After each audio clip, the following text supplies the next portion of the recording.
Hey, what's up, everybody? This is Charles, and welcome you guys to another episode of the Dreamerspro Show, where we cover everything from sports, hot topics, classic debates, entertainment, and where we give you guys a fresh perspective on things and how we see them. Today, we got a pretty interesting episode for you guys. You definitely want to stick around to hear some of the things in this video here. But before we do that, make sure you go ahead and hit the like button, hit the subscribe button, and hit the notification bell to be notified whenever we drop our content. Anyway, let me get into this topic here. So this Kyrie Irving situation has become one of the strangest developments in sports that I've probably ever seen for as long as I've been covering sports.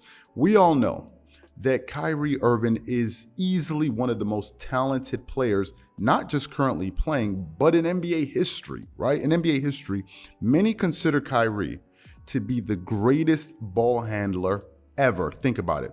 You have people like Allen Iverson, Jamal Crawford, all of these different players that came before him. And at the top of the list, many people have Kyrie Irving at the top because of his handles. And he has some of the most sensational ball handling skills, crossover moves, spin moves that you'll ever see in a game. And it looks actually quite effortless. That's how talented he is. And he's one of the best finishers ever under the basket. One of the best ever. That's how good Kyrie is.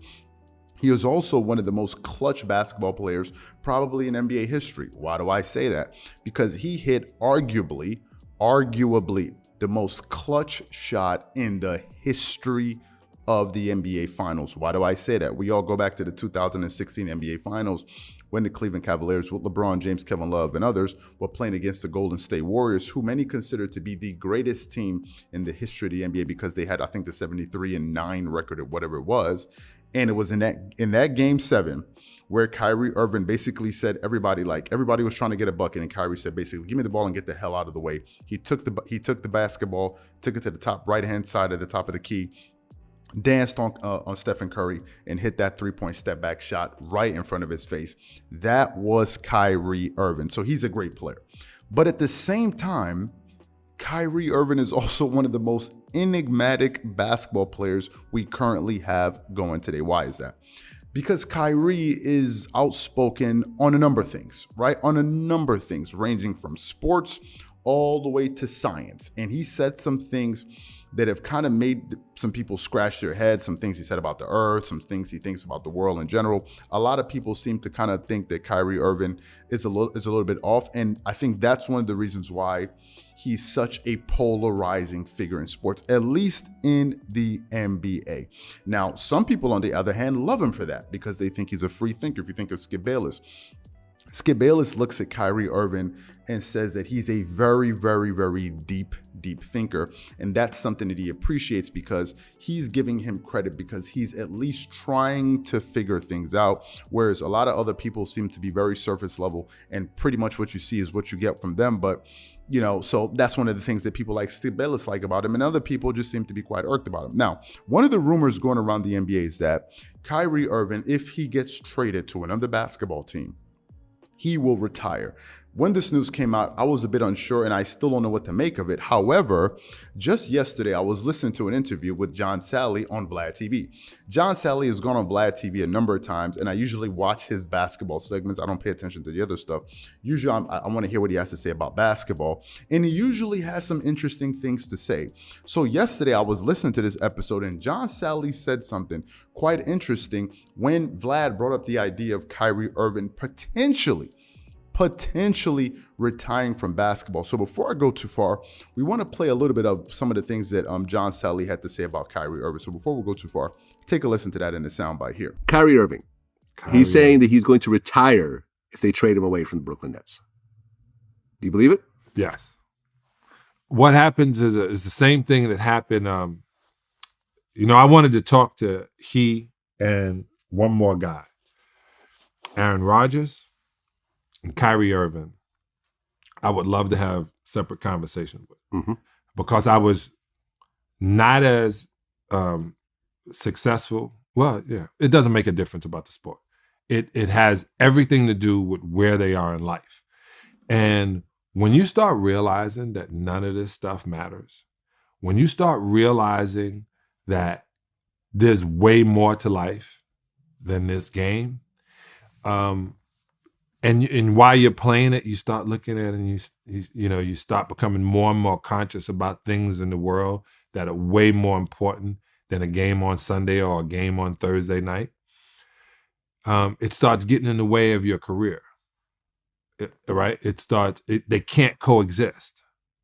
So Aaron Rodgers is like, these guys want to discard me anyway. They treat me like, and now they need me, and me and the coach are getting along. Okay, I want to play. But once you do it so long, like I told you, Vlad, it got to the point where I was playing games and the Grammys was on, and I kept looking at the clock, wondering, oh my God, are they going to get to the best song of the year before this game is over? You're playing a game waiting to watch the Grammys. Waiting, and yet back then I had to tape it. So I was so more interested in something that I had nothing to do with than my career. And I had to catch myself like, hey, focus. So Kyrie, when he changed his body and he saw how his body get injured, and now he's doing all these different things to get his body back in, and he's centering himself, he started realizing this game is not important. Now, after listening to that, I think the strongest argument that John Salley made was that I think Kyrie Irving, or rather, this is what he's saying, he thinks that Kyrie Irving is starting to realize that there's more to life than his profession.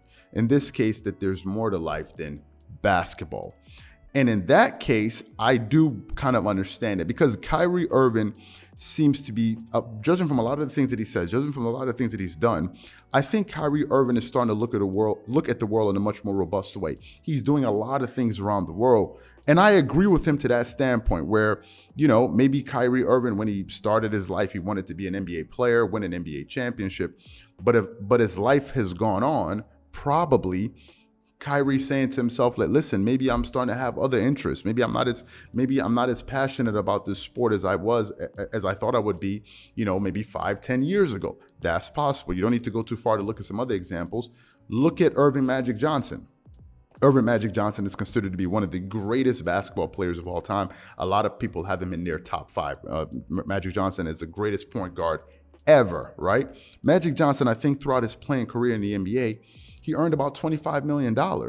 And when Magic Johnson, I think, was towards the end of his story, his NBA career, I watched Magic Johnson's documentary on Bloomberg Game Changers, and Magic Johnson said he also had a passion for business. He really wanted to get into business. I watched his entire documentary, and he would go out there and seek out advice and, from people that mentor him about business and all of these different things.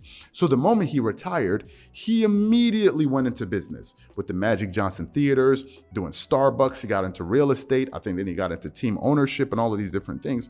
And one could make an argument that Magic Johnson is just as passionate about business as he was about sports. Another person we can think about is the late and great Kobe Bryant.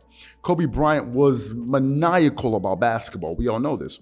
But we also understand towards the end of Kobe Bryant's career, he found a new passion in storytelling through media.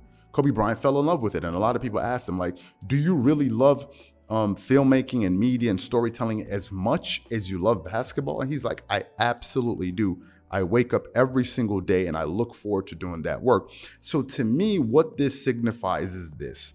It means that people's interests can change over time. And I think people are more likely to have changes or swings in, things that they want to do, especially when they have a lot of money already in the bank. Because when you have a lot of money, you have a security net.